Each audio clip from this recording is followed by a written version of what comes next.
Kính chào quý vị. Chào mừng quý vị đến với trang của Du học Hoàng Kim Phát. Ở đây chúng tôi chia sẻ các kinh nghiệm tích lũy được về du học, du lịch và định cư nước ngoài. Quý vị có thể ghé thăm trang web của Du học Hoàng Kim Phát ở địa chỉ hkpsedu.com để xem các bài viết cụ thể, hoặc liên hệ với chúng tôi qua số điện thoại +84 906 270608 để được cố vấn về hồ sơ thị thực của mình. Thiết bị điện tử công nghệ các loại khi đến Úc. Máy tính xách tay và điện thoại di động nên để trong hành lý xách tay. Chắc chắn đây là hai thiết bị điện tử thường gắn liền với du học sinh cũng như là du khách. Nếu như bạn đã có laptop và điện thoại sẵn thì mang theo trong hành lý xách tay của mình. Nếu bạn là du học sinh và bạn dự kiến sẽ sắm một máy tính xách tay mới hoặc điện thoại mới trước khi sang Úc du học, thì lời khuyên của tôi dành cho bạn là hãy dành tiền sang Úc để mua các trang thiết bị này.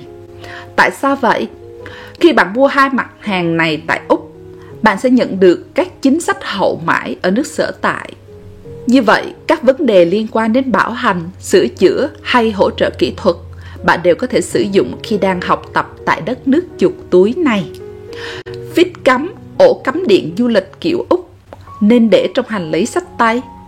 Bạn phải biết rằng Úc sẽ có đầu cắm điện đặc trưng và khác với trong nước của chúng ta đang dùng.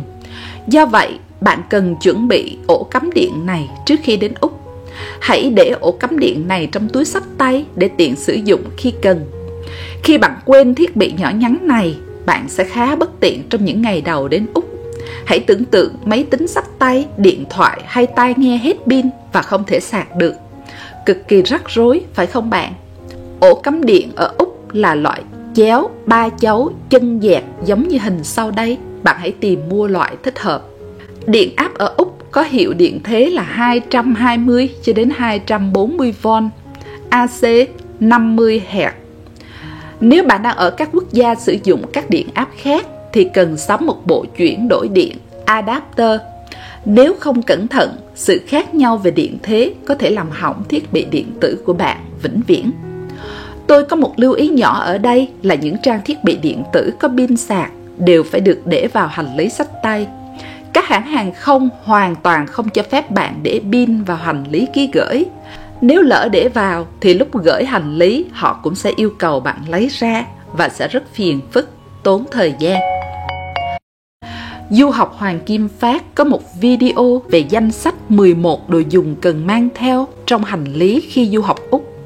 Đừng quên vì rất hữu ích. Bạn cũng có thể tìm link bên dưới video này để xem và nắm thêm thông tin để chuẩn bị hành lý.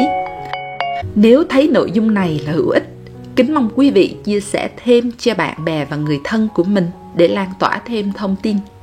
Du học Hoàng Kim Phát xin cảm ơn quý vị đã dành thời gian lắng nghe chủ đề này và hẹn gặp lại quý vị trong những chủ đề tiếp theo.